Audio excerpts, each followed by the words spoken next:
Mais, donc nous allons reprendre la suite de notre cours consacré cette année donc, au Senjusho.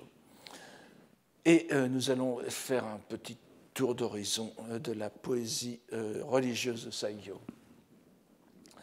Nous avions la dernière fois terminé le cours, si vous vous souvenez bien, sur ce que les amateurs de films de Sylvester Stallone appelleraient sans doute un cliffhanger. De qui le conseiller Moronaka, qui révèle, on s'en souvient, au poète Saigyo les détails décisifs permettant de confectionner un être humain viable à partir d'ossements, avait-il lui-même appris ses enseignements secrets et dangereux? En réalité, il le dévoile dès le début de ses explications, que je n'avais pas données la dernière fois, lorsqu'il déclare « Moi-même, je fus initié à la lignée du grand conseiller de la 4e avenue, Shijo Dainagon, et fabriquait un homme. » La variante d'un autre manuscrit est encore plus explicite, remplaçant le titre de Shijo Dainagon par le nom personnel qui se cache au-dessous, Kinto, Fujiwara no Kinto, donc vous voyez les dates ici, 966-1041. Cela nous rappelle des souvenirs pas si anciens. Personne n'a oublié qu'il s'agit du compilateur de l'anthologie fondatrice qui nous a occupés l'an dernier, le Wakan Roeishu, ou les recueils de poèmes, des poèmes de Chine et du Japon, dignes d'être récités ou chantés, je n'entre pas dans la discussion de ce terme ici, qui est datable des environs de 1013. Cette remarquable anthologie est bien plus, nous pensons l'avoir démontré, que l'un des manuels de culture générale les plus répandus dans le Japon prémoderne, répandu au point qu'il fut en partie réimprimé par les missionnaires jésuites aux alentours de 1600, pour servir d'exemplier et de recueil de citations bien connues, facilement insérables dans leurs sermons. Il faut en effet y voir l'ouvrage où furent présentés sur un pied d'égalité, je rappelle les grandes lignes du cours de l'an dernier, n'est-ce pas? Donc, un ouvrage où furent présentés sur un pied d'égalité les trois grandes traditions poétiques qui se superposaient au Japon. La chinoise, avec essentiellement les poèmes modèles du grand poète Po Chuyi, n'est-ce pas, Hakkei, mort en 846, la sino-japonaise, donc les kanji, et la japonaise sous la forme essentiellement du waka. Alors que nous avions auparavant, après l'apparition fulgurante et unique du Manyoshu au milieu du 8e siècle, connu tout d'abord une série d'anthologies de poèmes sino-japonais, dont le rôle était évidemment de démontrer que les lettrés de l'archipel étaient sinon à la hauteur, du moins d'honnêtes continuateurs des illustres poètes chinois, à cette série avaient succédé les premières anthologies poétiques impériales officielles, les Chokusenshu, à commencer bien sûr par le Kokin Wakashu de 905. Mais le Wakan Roeishu a une portée toute différente. L'extrême habileté de sa composition, ainsi que nous avons tenté de le montrer l'an dernier, est destinée à présenter le waka comme le point d'aboutissement de la double tradition poétique qui est antéposée. La poésie de langue japonaise pure réconcilie en elle l'érudition continentale et l'efficacité linguistique japonaise, langue des dieux et du peuple. Nous avions aussi montré à quel point cette fonction de synthèse du waka, son efficacité langagière, était liée au bouddhisme. Non pas, là encore, au pur bouddhisme tel qu'il était parvenu du continent sous le vêtement des traductions chinoises des textes indiens, mais le bouddhisme médiatisé, j'utilise médiatisé aussi ici au terme déjà donné par Littré, n'est-ce pas, donc, qui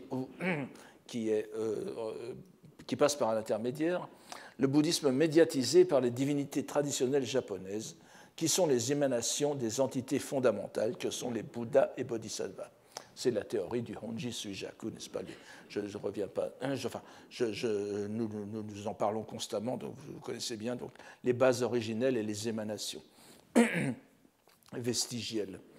On se souviendra que nous avions trouvé l'une des clés de lecture de l'ensemble de l'œuvre dans un poème reprenant, que je vous donne ici, n'est-ce pas? Sue no tsuyu moto no shizukuya, yononaka no okure sakidatsu, tameshi naruran. Naruran, c'est pas, il manque le ran à la fin. Donc nous avions trouvé l'une des clés de lecture de l'ensemble de l'œuvre dans un poème reprenant la forme d'un shakyoka, la rosée sur les ramilles, la goutte en est à la racine. En ce monde qui est le nôtre, serait-ce le modèle pour qui, plus tôt ou plus tard, disparaît?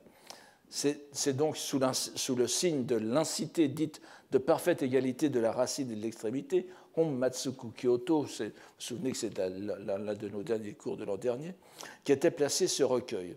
Donc Hon étant, dans notre interprétation, la culture chinoise, Matsu, la culture japonaise, et la parfaite égalité des deux, qui est donnée de façon indirecte dans ce poème, n'oubliez pas, de Henjo, Henjo Sojo, c'est-à-dire un grand moine érudit du Tendai. Ce poème ne peut pas être lu en dehors de la grille des 10 incités des Junyose. Bon, je ne reviens pas là-dessus.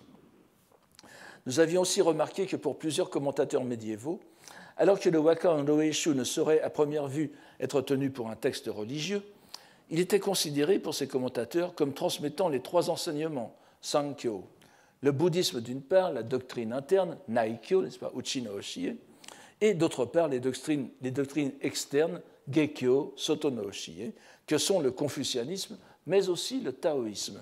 Vous voyez la liaison, le lien que l'on peut faire. Cette affirmation n'était pas si étonnante si l'on se souvient que le Wakan no Eishu, consacre entre autres une rubrique entière aux pratiquants taoïstes, aux sennin, n'est-ce pas, les immortels, avec des allusions très claires à leurs pratiques alchimiques. Le travail sur l'élixir d'immortalité, dont la base principale est le cinabre. Ainsi, cette citation de Po Chuyi sur la visite à un ermite taoïste, je vous la redonne ici avec la transcription, n'est-ce pas, et que je traduis. Le fourneau alchimique est allumé, le cinabre doit s'y cacher, le pilon amica, sans qu'il y ait personne, se meut tout seul grâce à l'eau.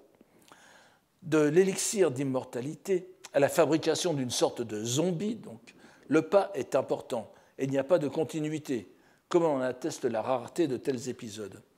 Il faudrait faire d'ailleurs la distinction entre le bricolage de cadavres que nous avons dans l'épisode du mont Koya et la confection d'hommes apparitionnels, kenin, kajin, n'est-ce pas, bakeru, hito, que l'on trouve dans le taoïsme comme dans le bouddhisme, et qui sont la manifestation licite, cette fois, des pouvoirs surnaturels des protagonistes.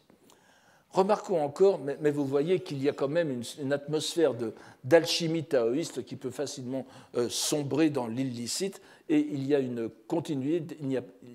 Le fait que Kinto soit associé à la fabrication d'homoncules dans le cadre d'une pratique taoïste même un peu extrême n'est pas étonnante d'après les nombreux éléments taoïstes que l'on trouve dans le Wakan no Eishu. Remarquons encore que nous avons dans le Wakan no Eishu une très brève rubrique de 3 poèmes seulement sur le Kōshin. Bon, je ne reviens pas, le Kōshin Shinko, n'est-ce pas? Cette 57e nuit du cycle sexagésimal, pendant laquelle les hommes ne devaient pas dormir, afin d'empêcher les 3 vers, qui s'écrit avec cabané, le cadavre, pendant lesquels les hommes ne devaient pas dormir, donc afin d'empêcher les 3 vers qui demeurent en eux d'aller rapporter leurs mauvaises actions à l'empereur céleste. Cette coutume s'était largement répandue chez les lettrés et le clergé à l'époque de Heian, et la connotation taoïste en était moins forte. Mais il est significatif de voir que Kinto y consacre une doctrine. Nous avons vraiment un ensemble une présence du taoïsme, donc certaine. Nous avons ainsi quelques traits qui relient Kinto au taoïsme, mais rien qui le désigne explicitement comme un pratiquant des sciences interdites. Nous verrons en plus que ce même poète apparaît plusieurs fois dans le Senjusho. Et chose curieuse que nous avions relevée lors du dernier cours de l'an dernier, le dernier poème du Wakan no Eishu, qui clôt l'ultime rubrique intitulée Blanc, vous vous souvenez, Haku, sur le sens de lequel on discute encore, ce dernier poème, œuvre de Kinto, qu'il a proprement rédigé tout exprès pour cette rubrique, se retrouvera aussi dans le Senjusho. Bon, je vous le donne ici, c'est très délicat à traduire. Disons, je me suis amusé à traduire de cette façon. Blanc sur blanc, en ces années où j'ai blanchi à la clarté de la lune, me frayant dans la neige un chemin pour briser une ramille de fleurs de prunier. Nous verrons aussi au prochain cours une autre possible connexion entre Kinto et notre livre que nous trouvons dans la préface même du Senjusho. Je n'y reviens pas donc pour l'instant. Il y a donc un lien plus ou moins ténu, mais malgré tout indéniable entre Kinto, Saigyo et par conséquent avec aussi le Senjusho. La nature de ce lien est-elle seulement à chercher dans le taoïsme opératif? Je voudrais pour ma part le voir plus profondément justifié et à chercher dans la nature du lien entre les langues que démontre l'anthologie de Kinto d'une part et l'anecdote de Saigyo de l'autre, l'anecdote que nous avons vue la dernière fois. De la même façon que le Wakan Loeishu fait la preuve par la juxtaposition des trois langues ou styles que la synthèse s'en opère au sein de la langue japonaise, qui est le lieu de convergence des trois niveaux, la double dimension de la recette de l'endossement, Hone no Shito, qui est de prime abord une liste d'ingrédients d'une pharmacopée pseudo-chinoise faisant penser aux pratiques alchimiques, mais s'avère être en réalité une liste de termes qui composent le corps lui-même. Vous vous souvenez, hiso l'arsenic, hiso la peau, mukuge la plante, et qui veut dire en même temps la chevelure, etc. etc. Tout ce que l'on pensait être une sorte d'ordonnance pour fabriquer ces zombies, n'est-ce pas, sont en réalité des jeux de mots avec des termes japonais désignant des parties du corps. Donc cette espèce de superposition rappelle le même passage où c'est la langue japonaise qui donne la clé de la réalité. Donc nous avons, bien que dans la liste en question, alors c'est vrai qu'une objection pourrait être faite selon laquelle les jeux de mots, à part mukuge par exemple, mais les jeux de mots ne vont pas du chinois au japonais. Ils peuvent être parfois ça peut être des mots sino-japonais, comme hiso, n'est-ce pas, à la fois l'arsenic et la peau.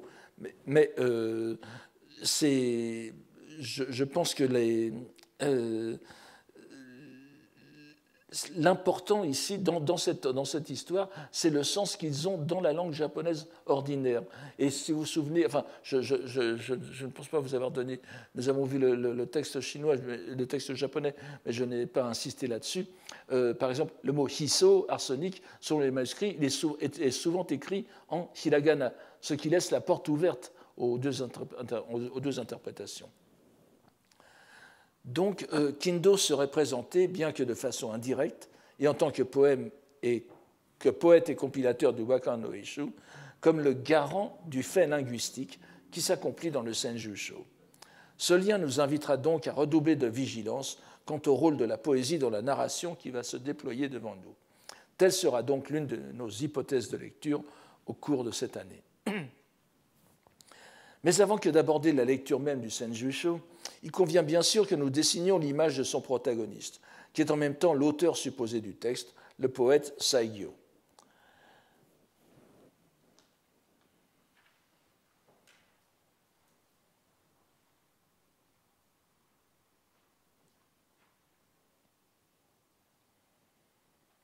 Ah oui, vous avez quelques-uns des termes ici dans les 4 dernières lignes. Donc 1118, 1190, je le répète. Il est bien évident que nous ne pourrons ici rappeler que les éléments indispensables à la compréhension de nos textes, et qu'il ne saurait être question d'entrer dans une présentation approfondie de celui qui est considéré comme l'un des plus grands poètes japonais, peut-être le plus connu du grand public comme poète individuel. Bon, il y a aussi Teika, n'est-ce pas? On le met souvent d'ailleurs aux côtés de Matsuo Basho, lorsque l'on cite les plus illustres poètes du pays.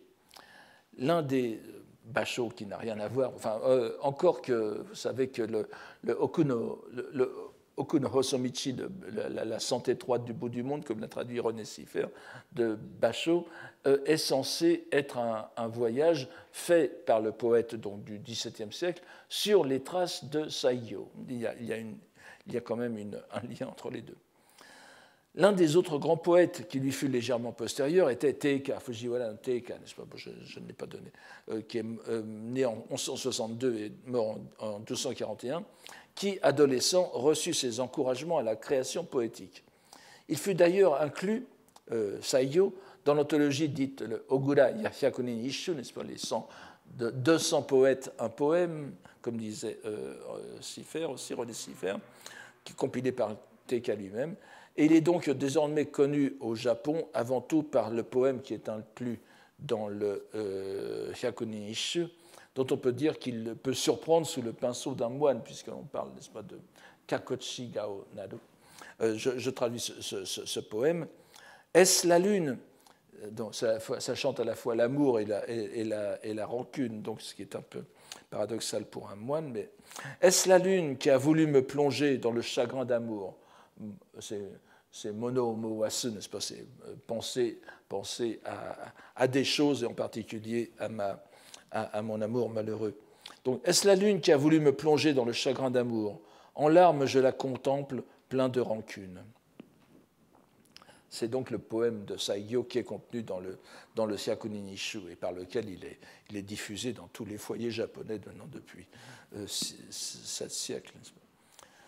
Nous savons relativement peu de choses sur la vie de Saigyo. Il était issu de la lignée...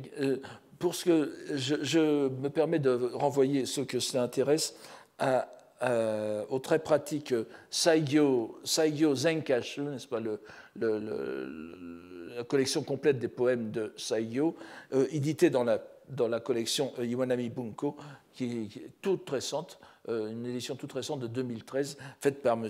Kubota Jun, le grand spécialiste de la poésie médiévale, et Yoshino Tomomi. Donc, voilà, vous y trouverez aussi une très belle synthèse de la biographie de Saigyo. Alors, il était issu de la lignée guerrière des Sato, donc, qui correspondait une branche dérivée du clan des Fujiwara, et son père avait assuré les importantes fonctions de Kebi-ishi, deuxième ligne, n'est-ce pas, qui correspondait grosso modo à des fonctions de police et de justice. Son nom laïque était Sato no Norikiyo, première ligne. Et à 18 ans, en 1135, il fut admis dans la garde personnelle de l'empereur retiré Toba. Et 5 années plus tard, en 1140, il était donc âgé de 22 ans, et sans que l'on en sache la raison exacte, il y a plusieurs hypothèses à ce sujet, elles ne peuvent pas nous intéresser, il entra en religion sous le nom de Enyi. C'est la quatrième ligne, n'est-ce pas, littéralement parfait état de méditation. Et Enyi Hoshi, donc le maître de loi, le religieux Enyi. Saigyo est un autre de ces noms attestés. Je vous donnerai tout à l'heure un poème. Je n'ai pas l'impression qu'on ait fait... Enfin, on l'a certainement fait, parce qu'on ne peut que le faire, mais alors, entre son nom et le nom même de Saigyo et ce poème, je ne sais pas où est l'œuf et où est la poule, n'est-ce pas? Est-ce que Saigyo a pris ce nom disons semi-officiel, puisque ce n'est pas son nom de loi à proprement parler, qui est Enyi, à partir de ce poème, ou bien est-ce qu'il a encrypté son nom déjà usuel dans le poème? Nous reverrons ça très, très rapidement tout à l'heure. Mais il est avant tout connu sous le nom de Saigyo. Nous ne savons pas exactement, là encore un petit mystère historique, dans quelle école bouddhique il fut admis, n'est-ce pas, dans quelle shuha. Certains penchent avec de bons arguments pour l'école ésotérique Shingon. Mais on n'oubliera pas que son nom le plus répandu, donc Saigyo, signifie, en principe, mais nous verrons tout à l'heure une petite subtilité, pratique menant à la terre de l'Ouest, n'est-ce pas, Nishie Yuku Okonai, en quelque sorte. Donc c'est ce qui le met dans la mouvance, si l'on peut dire, amidiste. Mais comme nous le verrons, sa pratique du bouddhisme était assez éclectique et fortement marquée par les croyances à la terre pure, et d'autres encore, comme nous allons voir aujourd'hui. Une fois entré dans les ordres, il commença une vie d'errance qui le mena dans nombre de lieux saints du Japon, au sanctuaire d'Issei, nous allons le voir, aux collines de Yoshino, nous allons le voir aussi, au mont Koya, nous l'avons déjà vu. Une vie de pérégrination qui se trouvait intimement liée à sa poésie. Mais c'est bien sûr de son œuvre poétique qui nous intéresse avant tout, dans les rapports qu'elle entretient avec la matière narrative du Senjusho. Et il nous faut la présenter très sommairement dans ce que nous retiendrons de ses particularités. Nous avons la chance d'avoir un grand nombre de ses poèmes qui nous soient parvenus, à la fois dans les anthologies et dans son recueil personnel. On se rappelle du cours de la seconde année qu'il est le poète le mieux représenté dans le Shinko Kinshu du début du XIIIe siècle, avec 94 poèmes retenus. Nous avons aussi ce recueil personnel, le Sankashu, Sanka, c'est-à-dire Yama no Ie no Shu, n'est-ce pas? Recueil d'une maison des montagnes, d'une maison dans les montagnes, d'un ermitage dans les montagnes. Le titre même, d'ailleurs, doit attirer l'attention, ce Sankashu. Le terme de Sanka, Yama no Ie, il ne s'agit de rien d'autre que du titre de l'une des rubriques du Wakan Roeshu encore. Une rubrique qui suit immédiatement celle intitulée le Senka, n'est-ce pas, Sennin no Ie, les demeures d'immortels, sur lesquelles nous étions arrêtés l'an dernier. Après les Senka, vous aviez les Sanka, qui désignent plus proprement les ermites non taoïsants, bouddhistes ou bien littéraires, les Injan, n'est-ce pas. Le titre est donc une référence directe au recueil de Kinto, nouvel indice de l'influence durable de ce poète sur l'époque qui nous intéresse. En plus des 1550 poèmes recueillis dans le Sankashu, nous avons aussi une compilation intitulée Kikigakishu, Kiku, n'est-ce pas, et Kaku, donc Kiku, entendre, Kaku, écrire, Shu, Atsumari, donc recueil de poèmes pris par écrit sitôt entendu, qui en contient plus de 260, dont un grand nombre concerne le bouddhisme. Ce sont donc des poèmes pris à la volée lors de rencontres poétiques ou bien à la dictée. Un poème qui n'est pas dans la tradition classique, puisqu'il a été retrouvé, un recueil qui a été retrouvé au XXe siècle, n'est-ce pas, mais qui est très intéressant pour nous. Nous avons encore plusieurs autres recueils mineurs, donc, qui sont tous contenus dans le volume de Kubota Sensei dont je vous ai parlé tout à l'heure. C'est pour ça que c'est sous des dehors d'une édition populaire, il aurait été extrêmement pratique pour nous. Cela nous permet d'avoir une vue d'ensemble remarquable de l'œuvre de l'un des plus grands poètes japonais. L'importance du Sankashu est reconnue de longue date, puisqu'il compte parmi les recueils des 6 poètes, les Rokkashu, qui sont tenus pour les plus représentatifs de cette époque contemporaine du Shinkokinshu. Vous avez les recueils de Shunzei, de Yoshitsune, de Teika, de Jien et de Hietaka. Mais enfin bon, tout ça vous trouverez dans toutes les histoires de littérature japonaise.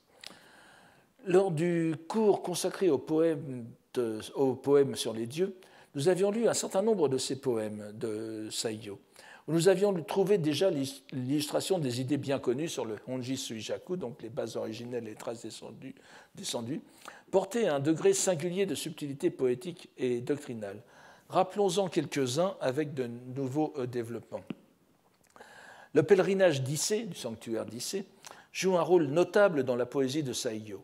Et nous pourrions commencer par un poème que nous n'avons pas encore vu, mais qui constituera le premier pas de notre rapide tour d'horizon.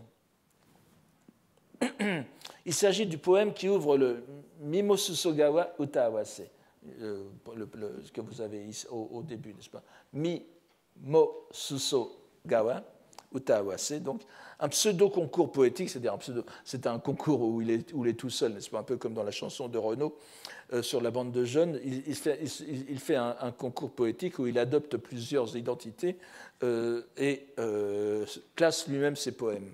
C'est une pratique bien connue. Et qui est ce Utaawase, ce concours poétique est consacré en sanctuaire d'Issé, comme le nom l'indique, puisque Mimosusogawa, n'est-ce pas, c'est l'autre nom de Isuzugawa,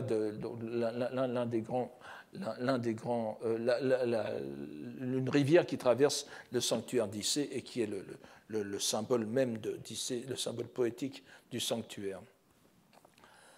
Comme ce poème est lié directement à l'épisode mythologique dont nous avons parlé au premier cours, vous savez ce que j'appelle le mythe de la caverne, il nous introduira plus facilement au suivant.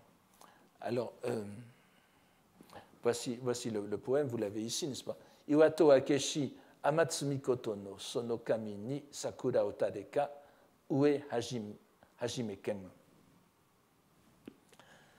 À cette déesse, auguste divinité céleste, qui ouvrit la porte de la grotte, qui donc aura le premier planté un cerisier? Il s'agit d'un poème d'ouverture. Et l'on reconnaît un thème de prédilection des poètes consacrés aux divinités, les Jingika donc, et singulièrement les Kagura Uta, n'est-ce pas, les poèmes des divertissements divins, à savoir l'allusion au premier acte liturgique qui fonde la tradition. Qui a fait le premier telle ou telle chose? C'est un motif très courant dans les Kagura-uta ou dans les Jingika en général. Donc, c'est toujours un rappel du début de telle ou telle pratique. Bon, la fleur de cerisier est bien sûr le thème poétique par excellence, et le poète se demanderait donc à première vue à quand remonte la pratique de dédier des poèmes à la divinité qui a redonné la lumière au monde. Mais cette pièce ne peut se comprendre que comme une allusion transparente à un toponyme du sanctuaire d'Issé, le Sakura no Miya, n'est-ce pas, littéralement le sanctuaire du cerisier, arbre dont l'existence était encore attestée au XIVe siècle à Issé, et qui était planté dans le sanctuaire intérieur, dans le Naiku de Issé. Vous verrez après, ce Sakura no Miya a aussi comme autre, le sanctuaire du cerisier, le palais du cerisier, a aussi comme autre nom Kagami no Miya. Et vous voyez, nous verrons bien sûr les implications, c'est-à-dire le sanctuaire du miroir. Nous allons voir après les implications que ça présente. Donc voici ce poème d'allure absolument shinto, n'est-ce pas? On a ici, on n'a absolument aucune, aucune allusion bouddhique. C'est un poème, un pur jingika. Vous vous souvenez, je vous en ai fait remarquer au cours de la seconde année, n'est-ce pas, que même les moines bouddhiques, lorsqu'ils faisaient des poèmes shinto traditionnels, des jingika traditionnels, en particulier dans le cadre des kagura, des kagura-uta, etc., se font exprès de n'inclure aucun élément bouddhique, même pas de jeu de mots, n'est-ce pas? Et ici, nous en avons tout à fait même pas indirectement par jeu de mots. Ici, nous avons une belle illustration. C'est un moine, et pourtant, voici un pur poème shinto, si j'ose dire. Mais ça va vite changer, puisque nous trouvons le poème d'après. Le poème qui suit immédiatement nous oriente, après la déesse solaire, vers son frère et rival, qui n'en est pas moins l'autre divinité révérée à Issé, puisque c'est la divinité de la lune, et Tsukuyomi, donc Tsukuyomi no Mikoto, que nous allons revoir tout à l'heure. Je vous le donne, ce poème. Nous l'avons déjà vu, je crois, mais je vous le redonne ici avec un supplément de commentaires. Kamijiyama, Tsuki sayakanaru, Chikayarite, Ame no shita oba, terasu narikeri. Au mont du chemin des dieux, la lune radieuse, c'est par son serment qu'elle illumine ainsi l'empire sous le ciel. Ce poème est en réalité infiniment plus complexe que ce que l'on en retire à une première lecture. Et plus on le lit, plus on s'aperçoit de la profondeur des conceptions auxquelles Saigyo donne ici une expression verbale. Il est évident que la mention de la lune ne peut faire penser, dans le cadre d'Issé, qu'à Tsukuyomi no Mikoto, ou bien Tsukiyomi no Mikoto, les deux lectures sont données, le frère d'Amaterasu, le frère qui est en très mauvais termes avec sa sœur. Mais en même temps, chacun peut voir que dans les vers qui sont censés décrire l'action de la lune qui est d'éclairer le monde, Ame no shita o terasu, c'est le nom d'éclairer le monde, ou bien l'empire, n'est-ce pas, Ame no shita, c'est le nom de Amaterasu, Ame no shita o terasu, Amaterasu, c'est le nom de la déesse du soleil elle-même, qui est encrypté. La lune est donc glosée par le soleil. Cela nous amène à nous poser à nouveau la question de savoir quel est le serment auquel il est fait allusion. Vous verrez que ce serment revient à plusieurs reprises. Certes, comme les commentateurs que nous mentionnions dans notre cours, il se peut que ce soit l'accord diurne-nocturne, n'est-ce pas, le Yalta qui a fait que Amaterasu se soit occupé du jour et Tsukuyomi de la nuit, mais il est bien sûr il est bien plus plausible qu'il s'agisse ici du pacte noué entre divinité et Bouddha sur le salut des êtres, et aussi d'ailleurs entre le Dainichi Nyorai et le Japon, puisque c'est vous savez que le sanctuaire d'Issé a en quelque sorte banni le bouddhisme par un pacte qui fait qu'il ne sera pas fait allusion au bouddhisme parce que le bouddhisme est en creux, en quelque sorte, dans Issei. Mais c'est un pacte fait avec Dainichi. Donc c'est en tout cas dans ce sens que la plupart des commentateurs contemporains la comprennent. Donc, ainsi, dès le second poème de ce recueil d'Issei, le terme de chikai, de serment, remet la divinité centrale du sanctuaire, Amaterasu, dans la perspective du Honji Suijaku. Et vous voyez aussi que Kamiji Yama, n'est-ce pas, le mont de la voix des dieux, c'est évidemment c'est le Shinto. Kami no Michi, Kamiji, c'est la même chose. On a vu, si vous vous en souvenez, à la seconde année, plusieurs poèmes de ce genre. Donc c'est bien ici un manifeste avec Chikai, n'est-ce pas, au milieu, commençant par les Kami, avec Chikai au milieu et le Terasu, n'est-ce pas, qui est la fonction de la doctrine du Bouddha qui illumine l'Empire. Donc, à partir de cette lecture, le fait que la lune soit glosée dans le poème lui-même par le nom du soleil, encrypté, donne une extraordinaire inversion de perspective. La lune est définie par le soleil, Tsukuyomi par Amaterasu, mais dans la perspective du Honji Suijaku, la divinité du soleil japonaise, Amaterasu, devient comme la lune par rapport au soleil originel dont elle est le reflet, c'est-à-dire Dainichi Nyorai. Ainsi, Amaterasu devient Tsukuyomi face à Dainichi Nyorai. Cet effet de miroir, j'emploie ce mot à dessein, peut nous paraître extraordinairement compliqué et notre interprétation par conséquent peu vraisemblable. Mais ces échanges d'identités, qui révèlent une identité plus profonde, fondamentale, s'ils nous apparaissent comme des jeux trop compliqués pour être réellement présents dans ces poèmes, ne sont en fait que la concrétisation en langage poétique japonais des doctrines bouddhiques qui les fondent dans les traités scolastiques.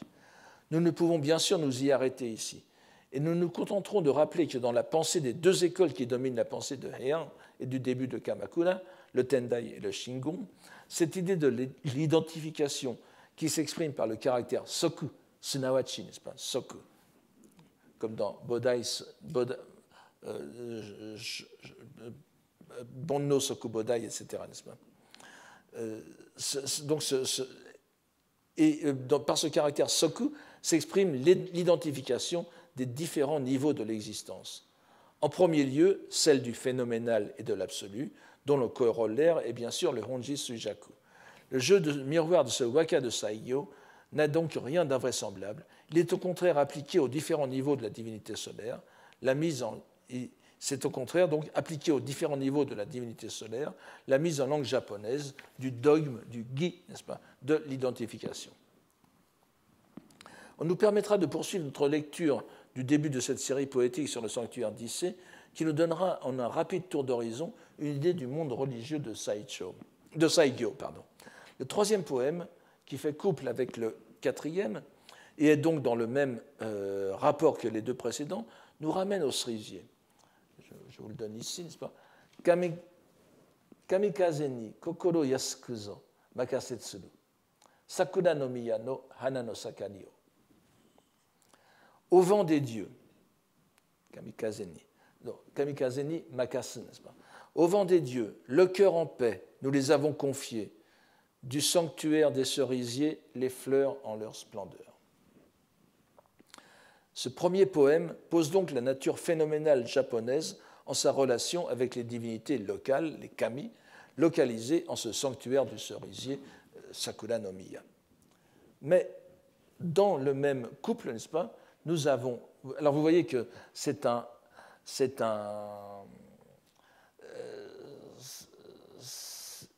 à première vue, c'est un poème tout à fait shinto, n'est-ce pas, où le bouddhisme n'intervient pas. Seulement, nous avons Kokoro Yasuku, Kokoro Yasuku qui est Anshin, Anjin, c'est-à-dire la paix du cœur, le cœur en paix, qui est l'un des états donnés par la méditation bouddhique et qui est un terme bouddhique en réalité. Donc ce cœur en paix est déjà une indication du bouddhisme. Mais le second poème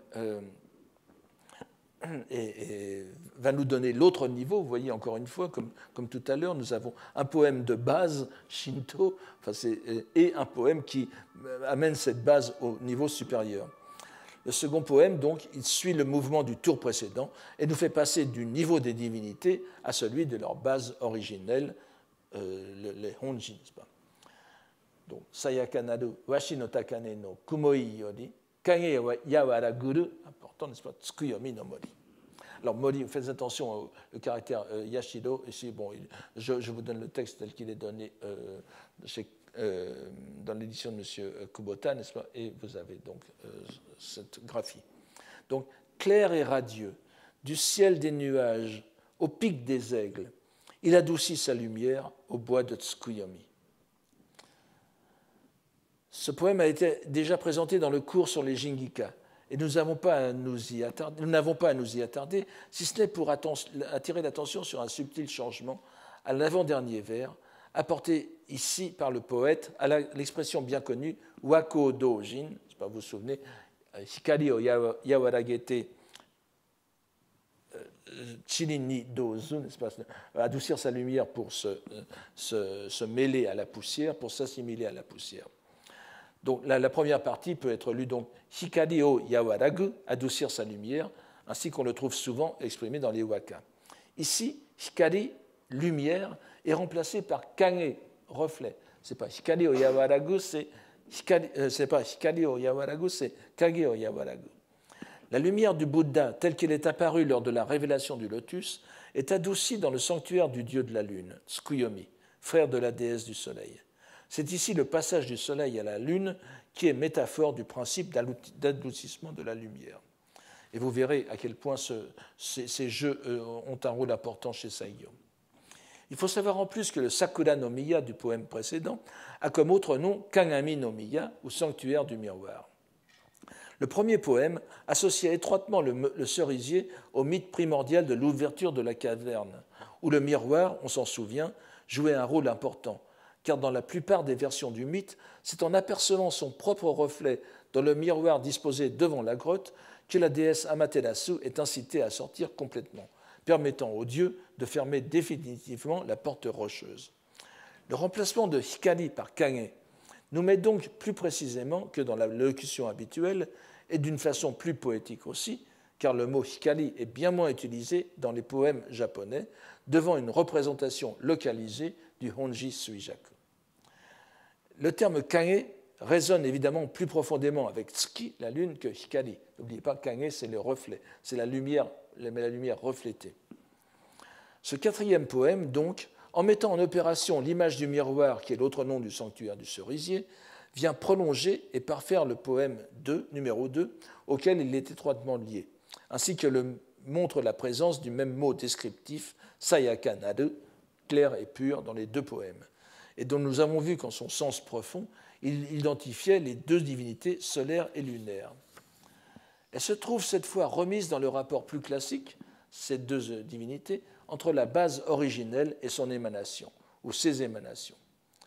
Nous voudrions arrêter ici les implications du poème, mais nous ne pouvons le faire sans mentionner au moins l'ultime et inéluctable conséquence de ces tours poétiques, à savoir l'identité du Bouddha qui prêche le Sutra du Lotus, Shakyamuni, et de la base originelle de la déesse solaire, Amaterasu, qui est Dainichi Nyorai. Parce que n'oubliez pas que tout ce qui fait fonction nous verrons encore d'autres poèmes où c'est le Sutra du Lotus qui est derrière. Le Sutra du Lotus, c'est Shakyamuni, mais dans la pensée même Tendai et évidemment Shingon, mais enfin c'était une autre histoire, c'est Dainichi Nyorai qui est le niveau suprême de Shakyamuni. Il n'y a pas d'antagonisme entre les deux, malgré les positions des courants lotusiens, si j'ose dire, plus modernes, où Shakyamuni devient une sorte de Bouddha absolu. Dans la pensée Tendai médiévale, Shakyamuni n'est que le corps phénoménal, l'apparition phénoménale de Dainichi Nyorai. Il faut faire très attention à cela. Sans ça, on ne voit plus les implications de ces poèmes. Redonnons ici, d'ailleurs, en conclusion,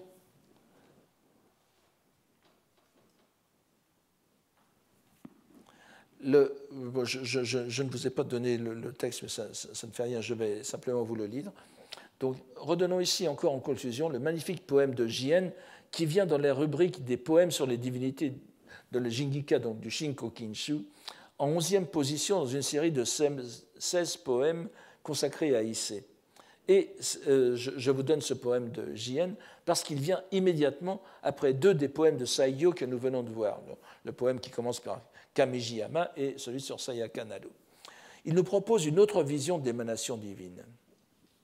Je vous le redonne très rapidement. Yawaraguru, hikari ni yamaru, kage nareya, Isuzugawa no aki no yo no tsuki. Yawaraguru, hikari ni yamaru, kage nareya, Isuzugawa no aki no yo no tsuki. Et je vous en donne la traduction, une traduction bien imparfaite parce que c'est un poème très subtil, encore une fois. Serait-ce de l'adoucissement de sa lumière un surplus que ce reflet sur le fleuve d'Isuzu, la lune d'une nuit d'automne? Nous voyons ici mis côte à côte les deux termes hikari et kage. C'est pour ça que ce poème est très intéressant. Nous l'avons déjà plusieurs fois mentionné et commenté, car il nous semble très important dans l'histoire des conceptions du Honji Sujaku. On trouve en effet dans ces vers l'affirmation non pas d'une inversion, mais d'une confirmation du statut ontologique de la lune par rapport au soleil et de la divinité d'Issei par rapport à Dainichi Nyorai. Il s'agit certes d'un reflet, kage, mais ce reflet est un surplus, amadu, de la base, de la lumière, n'est-ce pas, hikari, de la base originelle qui est adoucie, yawarago, dont on peut concevoir qu'il a échappé en quelque sorte au processus d'adoucissement. La lumière hikari est tellement forte, puissante, que même en l'adoucissant, il en reste un surplus qui est la lune elle-même. Cela met donc la lune au niveau de réalité de la base dont elle est le reflet. Le soleil, bien sûr, est Amaterasu, mais aussi Tsukuyomi no Mikoto, selon le poème de Saigyo qui précède celui de Jien. Nous voyons donc dans ces quelques poèmes de Saigyo l'importance du sanctuaire d'Issei, dans sa vision du bouddhisme. Nous avons vu trop de poèmes sur les dieux où se trouve chantée l'identité des divinités japonaises, et singulièrement de la déesse d'Issei, pour nous étonner encore de la place prépondérante accordée à un sanctuaire d'où était banni tout ce qui pouvait rappeler le bouddhisme. Mais nous verrons dans la suite de ce cours que la relation avec les kami joue un rôle important dans le Senjusho. Il est donc très significatif de constater que ces éléments shinto-bouddhiques, si j'ose dire, se trouvent bel et bien présents dans la poésie de Saigyo, et que les épisodes narratifs que nous découvrirons sont bien dans le prolongement de ces poèmes.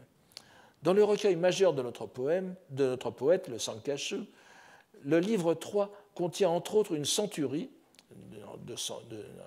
une suite de 100 poèmes, donc, comprenant 10 poèmes Jingika, 10 poèmes sur les dieux, et 10 poèmes Shakkyoka sur le bouddhisme, sur la doctrine bouddhique. Juste avant se trouve une série de 10 poèmes sur l'impermanence, Mujo, thème on ne peut plus bouddhiste aussi. Tout aussi digne d'attention sont les poèmes qui ouvrent immédiatement le recueil Kikigakishu dont je vous parlais tout à l'heure, le recueil donc de prise à la dictée des poèmes, puisqu'il s'agit d'une série de 28 poèmes sur le Sutra du Lotus, c'est-à-dire sur chaque chapitre du Sutra du Lotus, puisqu'il y en a 28.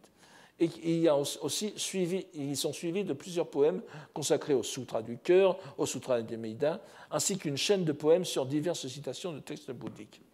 Nous donnerons ici le poème sur le Sutra du cœur.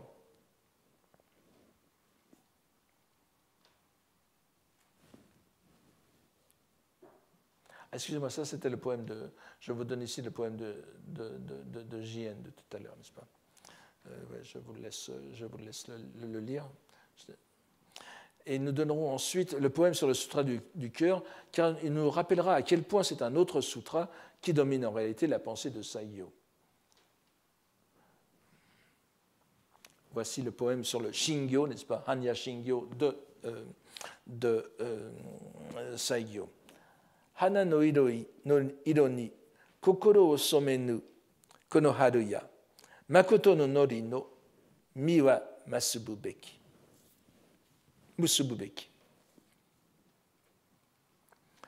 Aux couleurs des fleurs, ma pensée n'est pas prise.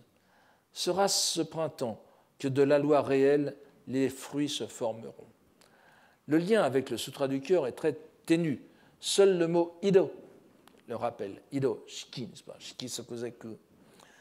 Seul le mot Ido le rappelle, ainsi que l'allusion très indirecte au fait que la pensée du poète n'est pas contaminée par ses splendeurs, impliquant qu'il a compris leur vacuité. Donc, Hana no Ido ni Kokoro Somenu, c'est en quelque sorte Shiki Sokuzeku. Mais le mouvement même du poème implique que cette compréhension du Shingyo, du Sutra du cœur, n'est que le préalable indispensable à une avancée plus profonde dans la réalisation. Une fois qu'il a accédé, que le poète donc, a accédé au printemps exempt de l'ivresse des fleurs, il sera capable de produire enfin le fruit de la voie réelle. Normalement, vous avez Hana et Mi, n'est-ce pas? Et ici, Hana est en quelque sorte aboli au profit de Mi, le fruit. Nous voyons que Mi et Musubu renforcent notre compréhension du mot Makoto.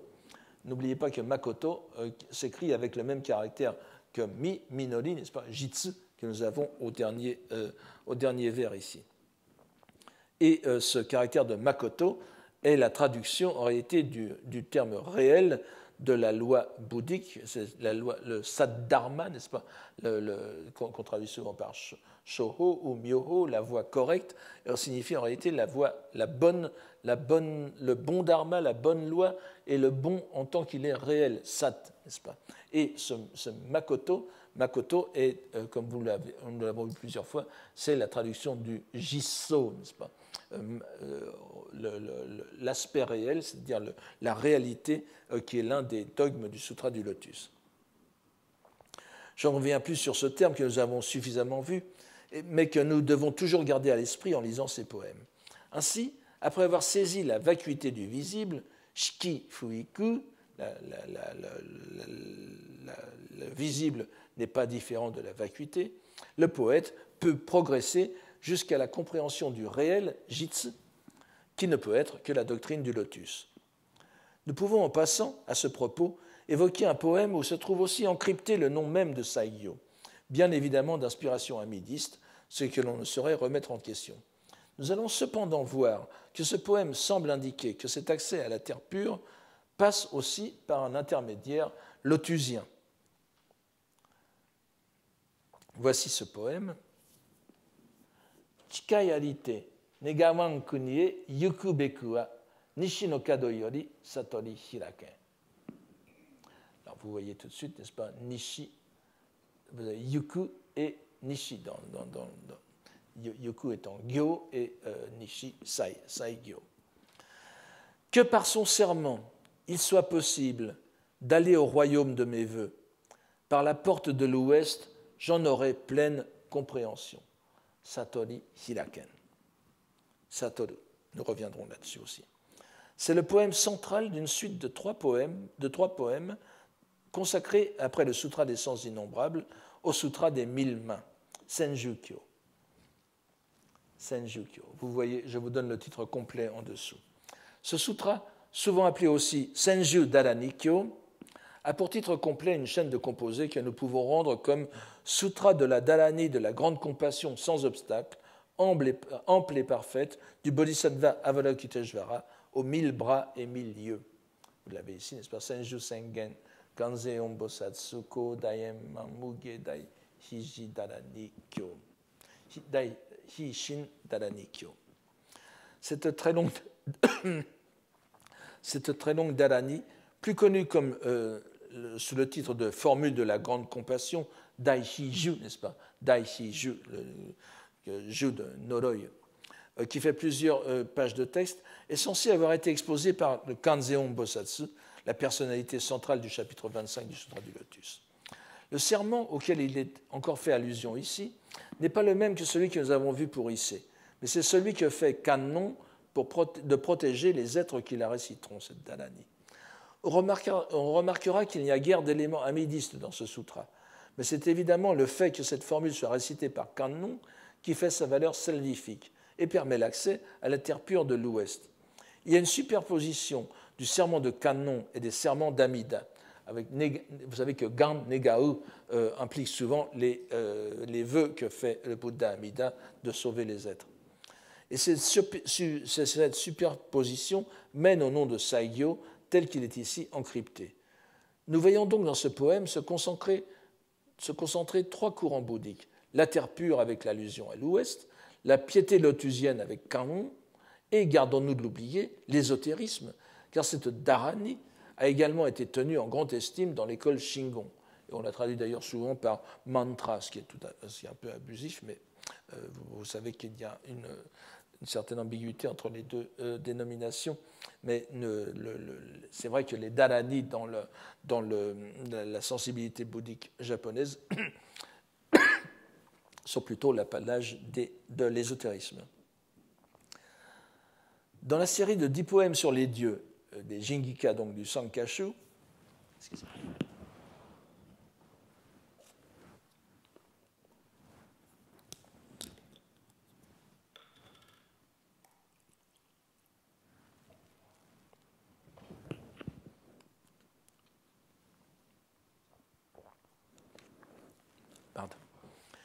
Dans la série de 10 poèmes sur les dieux du Sankashu, nous retiendrons plus particulièrement ici celui-ci, qui nous mène à un autre haut lieu religieux du Japon, le complexe de Kumano, situé comme le Koyasan dans la préfecture de Wakayama, mais en son extrémité ouest.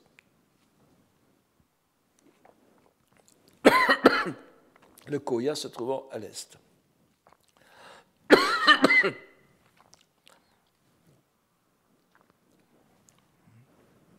On sait que les 3 sanctuaires principaux, Kumano Sanzan, ont à date très ancienne fait l'objet d'un processus d'assimilation entre les divinités shinto et les entités bouddhiques. Les 3 sanctuaires...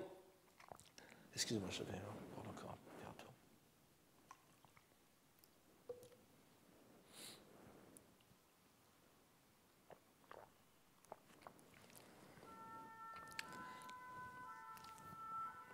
Les 3 sanctuaires sont placés sous le signe des 3 grands Bouddhas et Bodhisattvas, que sont Senju Kannon, que nous venons de voir, n'est-ce pas, la Kannon Avalokiteshvara à 1000 mains ou 1000 bras, Baishajaguru, Yakushi Nyorai et Amida.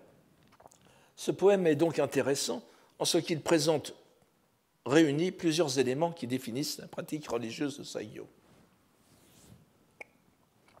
Donnons-le d'abord.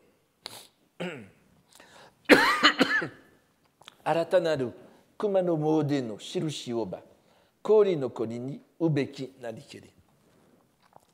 Un signe certain de l'efficacité du pèlerinage de Kumano. Vous l'obtiendrez dans l'eau glaciale de purification. Le mot arataka ou aratanaru s'emploie pour les résultats des pratiques dédiées aux dieux et bodhisattvas et Bouddha. Il décrit spécifiquement le shirushi, la marque visible, perceptible du dieu, ainsi que nous l'avons vu dans notre cours sur les Jingika. C'est donc le pendant japonais du terme sino-japonais reigen qui est réservé au bouddhisme.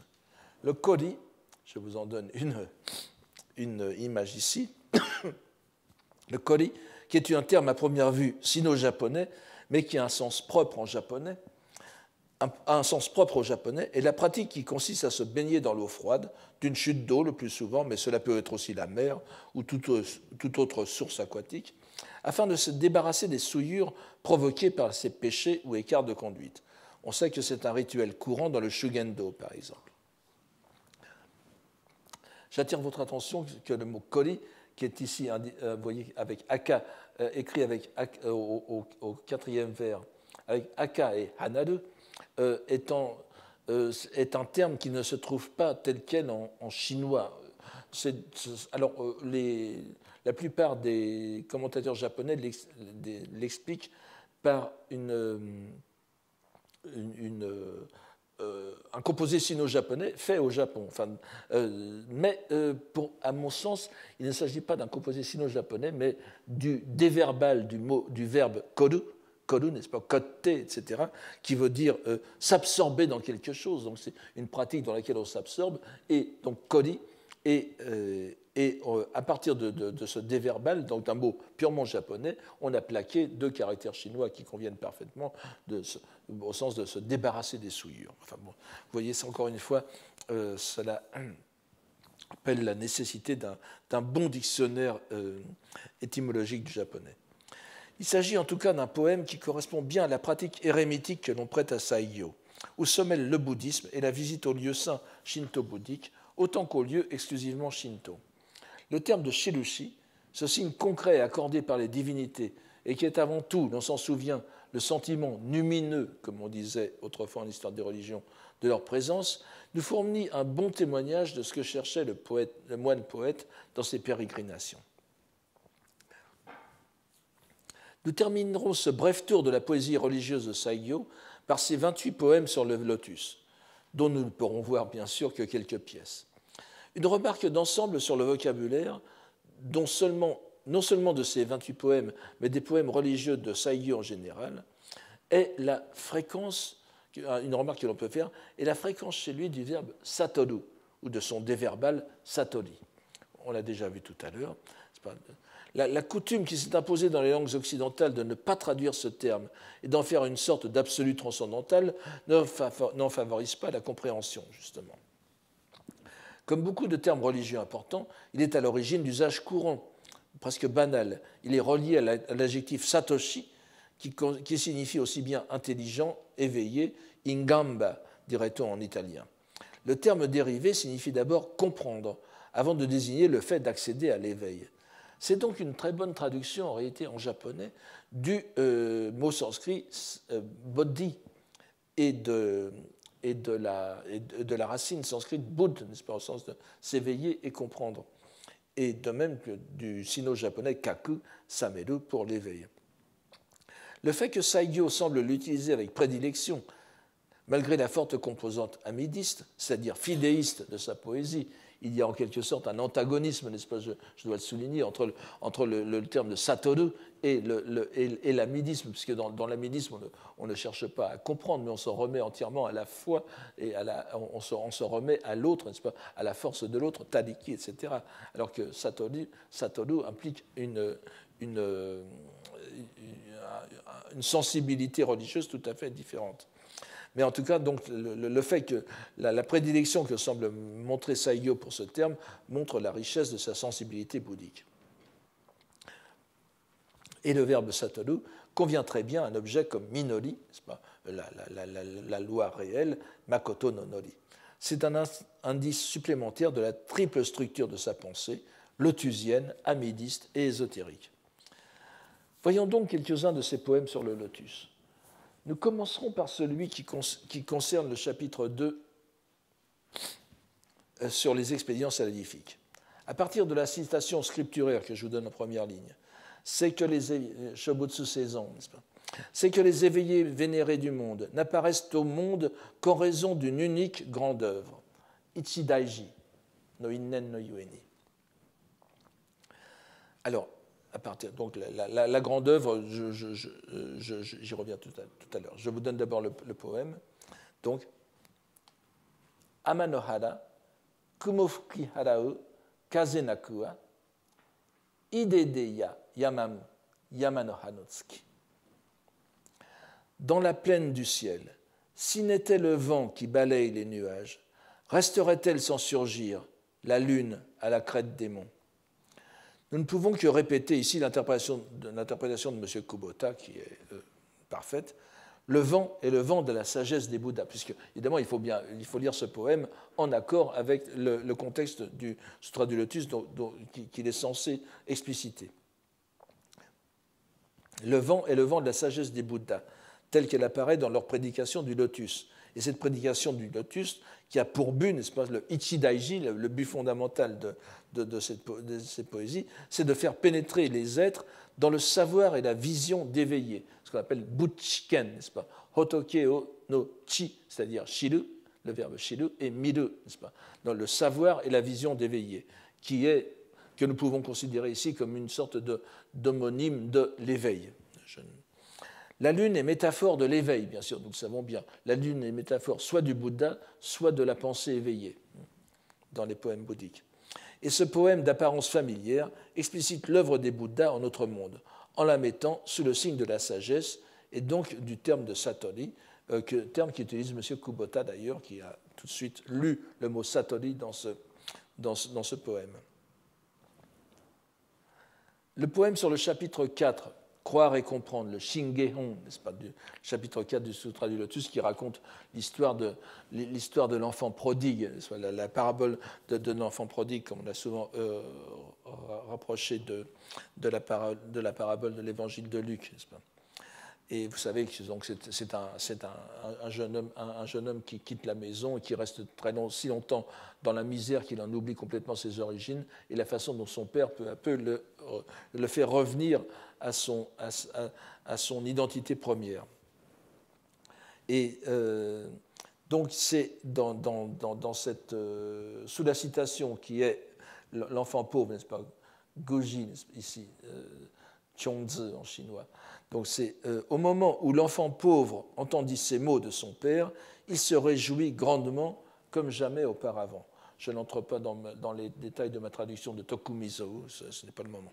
Alors voici le poème. Yoshinoyama, ureshikari keru shirube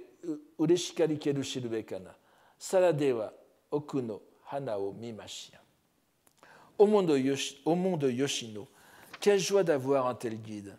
Sans lui, aurions-nous vu les fleurs en leur tréfonds. Nous apprécions ici l'utilisation des monts de Yoshino, qui nous sont bien connus comme métaphore de l'état d'éveil. Vous savez que les monts de Yoshino, près de Nara, sont considérés, nous l'avons suffisamment vu dans les 2 premières années pour ne pas revenir ici dessus, n'est-ce pas? Ce sont donc des monts qui sont considérés comme un dojo, n'est-ce pas, un lieu d'éveil, un lieu de pratique et d'éveil.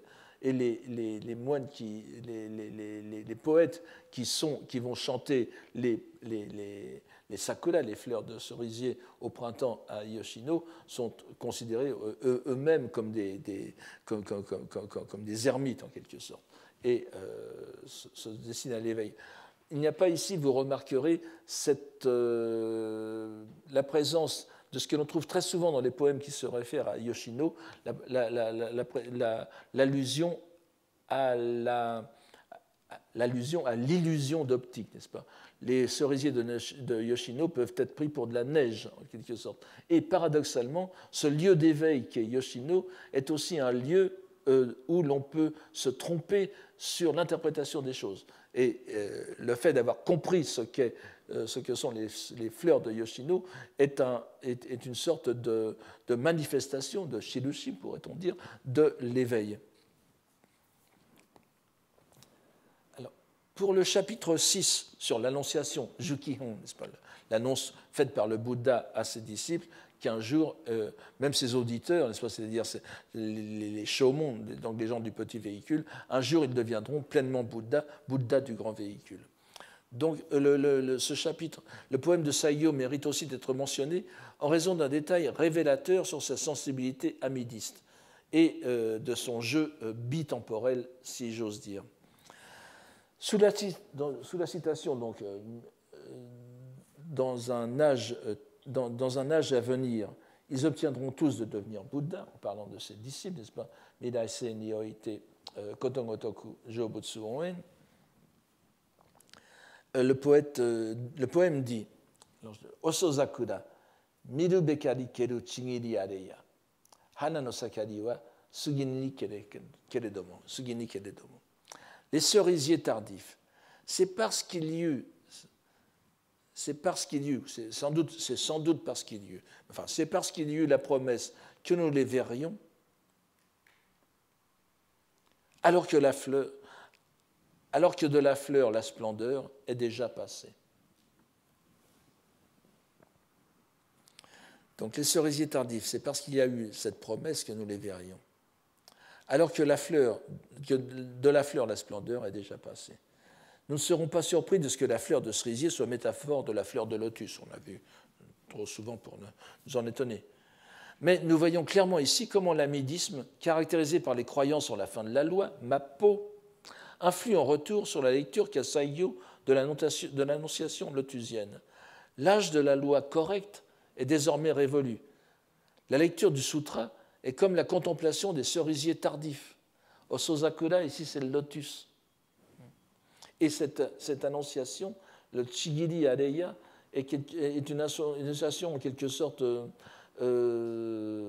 obsolète. Le mot avenir de la tradition de la citation scripturaire est repris par la forme verbale miru bekari keru, miru beshi, qui est une forme de futur bouddhique. Et il fait contraste avec le dernier verbe, suginu, qui est passé, qui reprend bien sûr le sino-japonais kako. Donc vous voyez que vous avez le mirai, l'avenir, et kako, le passé. Nous avons dans ce poème, supposé chanter le Sutra du Lotus, un regard assez désabusé ou mélancolique sur son efficacité salvifique, car ceux qui, tel Saigyo, le reçoivent arrivent désormais trop tard. Donc vous voyez que dans un poème sur le Sutra du Lotus, nous avons une réflexion mi-figue, mi-raisin. Voyons à présent le 15e poème de la série, qui est consacré au chapitre 14 sur la pratique commode, Andakuhon, qui va associer plusieurs termes importants. Sous la citation « Entrer profondément en méditation et ayant la vision des éveillés des 10 Orients », nous avons ce poème. « Fukaki yamani, kokoro no tsukishi, suminu deba, kagami ni yomo no satori o zo miru. » Au profond des montagnes, puisqu'est purifiée la lune du cœur, en son miroir des 4 Orients, j'aperçois l'éveil. Ce poème est bien conforme au contexte du passage du sutra, où il est dit que le pratiquant se verra lui-même résidant dans les montagnes ou les forêts. Le miroir du poème est donc bien le cœur du pratiquant, qui peut déjà contempler les conséquences futures de sa pratique. On remarquera qu'ici, le mot satori correspond au Bouddha du sutra. C'est-à-dire que dans le texte bouddhique, vous avez Jippo Butsu, Jippo Butsu o Miru, et vous avez ici Satori Ozo Miru, n'est-ce pas ? Il faut bien voir la substitution des termes. Donc ce terme ne signifie pas Bouddha, mais Bodhi. Saigyo aurait pu utiliser Hotoke, ça n'aurait pas changé le maître du vers, n'est-ce pas, qui a le même nombre de syllabes. La substitution est d'autant plus intéressante que le miroir reflète l'éveil et non pas les éveillés. On voit bien ici que ce terme de Satori a une importance toute particulière pour Saigyo. Nous terminerons en présentant 2 derniers poèmes lotusiens. Sur le chapitre, je vais très rapidement, n'est-ce pas ? Sur le chapitre 23, Roi des remèdes, le Yakuobon, sous la citation « dont l'apparence est si merveilleuse, voilà, c'est la 2e ligne, n'est-ce pas ? Dont l'apparence est si merveilleuse et dont la clarté illumine les 10 Orients, qui s'adresse à l'éveillé vertu de pure clarté solaire et lunaire, dont vous avez le nom à la première ligne, Nichigetsu Jōmi Otokubutsu. Nous avons le poème. Bon, je ne lis pas le poème, vous l'avez sous les yeux, n'est-ce pas ? Séparant les fleurs du soleil levant sur le pic, la clarté aussitôt, yagate, ou bien telle qu'elle, sonomama, vient polir la lune, brillante au matin, Ariake no Tsuki. La description de la beauté du visage du Bouddha évoque naturellement ici l'image du miroir, ce qui explique Migaku, n'est-ce pas ? Le soleil en se levant vient polir le miroir de la lune. Le nom même du Bouddha, Nichigetsu, réunit en lui tous les termes de la métaphore. Et l'on voit que Saigyo joue encore ici sur le mot kage qu'il applique au soleil parce que sa lumière se reflètera sur le miroir de la lune. Et voyons enfin un important poème 28 consacré au chapitre 26 du Sutra du Lotus, le Dara Nihon, les formules, où nous retrouvons le mot Satori. Ce poème se réfère au serment des ogresses, les Rakshasi, n'est-ce pas, Nasetsuni, au serment des ogresses de protéger les maîtres de loi Hoshi. Hoshi, rappelez-vous que le Saigyo Hoshi, c'est aussi l'une des appellations de Saigyo. Sous la citation donc, que nous avons ici, et même en rêve, aucun, sous-entendu, aucun démon ne les tourmentera plus, nous avons ici, et je vous laisse lire, puisque c'est une compréhension, Satori Arikereba, puisqu'il y a compréhension, puisque c'est une compréhension qui nous éveille dans le rêve, Yume no uchi ni samuru Satori. puisque c'est une compréhension qui nous éveille dans le rêve. Se peut-il que ce soit de tels êtres qui prêchent cela? Kakaru mono, tokikeru mono, n'est-ce pas? Saigyo s'attache aux détails du texte où les ogresses font vœu de protéger l'adepte de tous les démons et surtout aussi des démons des maladies qui pourraient empêcher sa pratique. Paradoxalement, il évoque une idée qui n'est pas dans le lotus, celle d'un état d'éveil au sein même du rêve. On voit ainsi que Saigyo joue avec toutes les nuances du mot satori et en se rapprochant de thèmes taoïstes bien connus, n'est-ce pas, le rêve dans le rêve.